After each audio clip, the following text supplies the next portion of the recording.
મહિલા આરક્ષણ બિલને લઈને સમગ્ર દેશમાં ચર્ચા છે, વિવાદ ચાલી રહ્યો છે। આ જ મુદ્દે પક્ષ અને વિપક્ષ એકબીજા પર આક્ષેપ પ્રતિ આક્ષેપ લગાવી રહ્યા છે। ત્યારે હવે ગુજરાતમાં પણ મહિલા આરક્ષણ બિલનો મુદ્દો ધીરે ધીરે વધી રહ્યો છે। આ જ મુદ્દે કોંગ્રેસના પ્રદેશ અધ્યક્ષ અમિત ચાવડાએ પ્રેસ કોન્ફરન્સ કરી હતી। નમસ્કાર, હું છું ચંદ્રિકા પુત્ર નિરાલી। તો વડોદરામાં કોંગ્રેસની પ્રેસ કોન્ફરન્સ યોજાઈ। આવો સાંભળીએ અમિત ચાવડાએ શું કહ્યું। દેશની ભારતીય જનતા પાર્ટીની નરેન્દ્રભાઈ મોદીના નેતૃત્વવાળી સરકાર તમામ મોરચે નિષ્ફળ નીવડી ચૂકી છે અને લોકોમાં ભારોભાર સરકાર સામે નારાજગી અને ગુસ્સો છે। એક તરફ પ્રજા મોંઘવારીથી પીડાઈ રહી છે, એક તરફ અર્થતંત્ર ખાડે જઈ રહ્યું છે, એક તરફ રૂપિયો નબળો પડી રહ્યો છે, વિદેશ નીતિમાં ફેલ થઈ ચૂક્યા છે, બેરોજગારી વધી છે। ત્યારે એવા સમયમાં જે અલગ અલગ રાજ્યોમાં ચૂંટણીઓ ચાલે છે, એ ચૂંટણીઓમાં રાજકીય ફાયદો મેળવવા માટે તમામ નીતિ નિયમોને નેવે મૂકી અને રાજકીય એજન્ડા સાથે દેશની પાર્લામેન્ટમાં ભારતીય જનતા પાર્ટીના શાસકો નરેન્દ્રભાઈ મોદીના નેતૃત્વવાળી સરકાર મહિલા અનામત બિલના નામે રાજનીતિ કરવામાં આવે છે।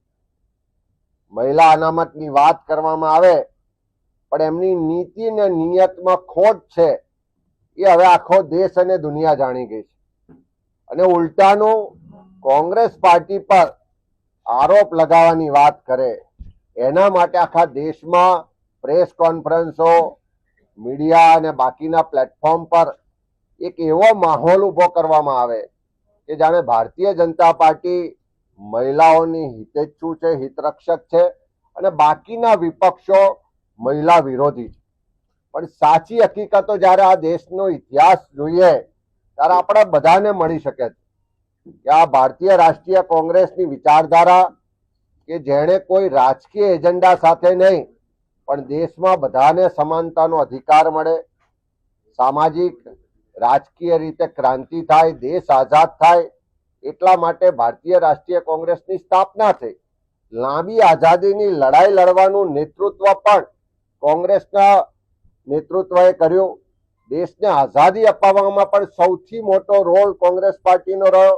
અને જ્યારે મહિલા સશક્તિકરણની વાત આવે, નારી સન્માનની વાત આવે, મહિલાઓને ભાગીદારીની વાત આવે ત્યારે સૌથી પહેલું જો શરૂઆત કરી હોય તો 1925માં સરોજિની નાયડુજીને પ્રેસિડેન્ટ બનાવી અને કોંગ્રેસ પાર્ટીએ મહિલા સશક્તિકરણ, મહિલા નેતૃત્વ અને મહિલાની ભાગીદારીની શરૂઆત કરાવી।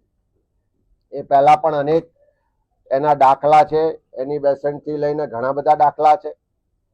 દેશ આઝાદ થયા પછી પણ જ્યારે જ્યારે શાસન આવ્યું ત્યારે મહિલા સશક્તિકરણ માટે, મહિલાઓના સન્માન માટેના કાયદા કાનૂન લાવવામાં આવ્યા। દેશના પ્રથમ મહિલા વડાપ્રધાન ઇન્દિરા ગાંધીનું નેતૃત્વ આખી દુનિયાએ માનવું પડ્યું। પ્રથમ મહિલા રાષ્ટ્રપતિ પ્રતિભાતાઈ પાટીલને પણ કોંગ્રેસ પાર્ટીએ નેતૃત્વ સોંપ્યું। અને સાથે સાથે જ્યારે સ્વર્ગસ્થ તમે આ વિશે શું વિચારો છો કમેન્ટ કરીને જણાવજો। અત્યાર માટે બસ આટલું જ। સમાચારને લગતી વધુ અપડેટ્સ માટે અમારી વેબસાઇટ www.gujaratplus.in પર પણ માહિતી મેળવી શકો છો। ધન્યવાદ।